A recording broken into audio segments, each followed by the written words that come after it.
Vidjet ćemo se uskoro.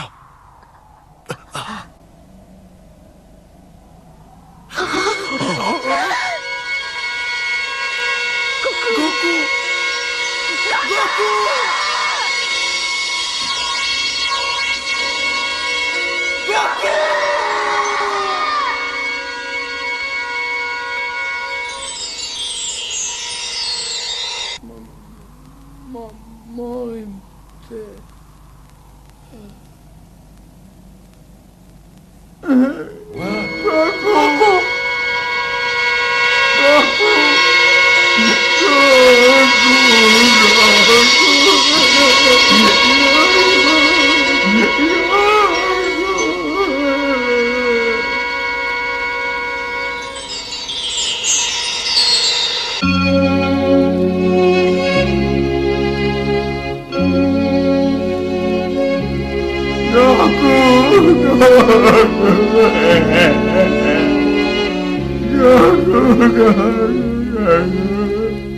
Goku, nemoj da umreš, molim te.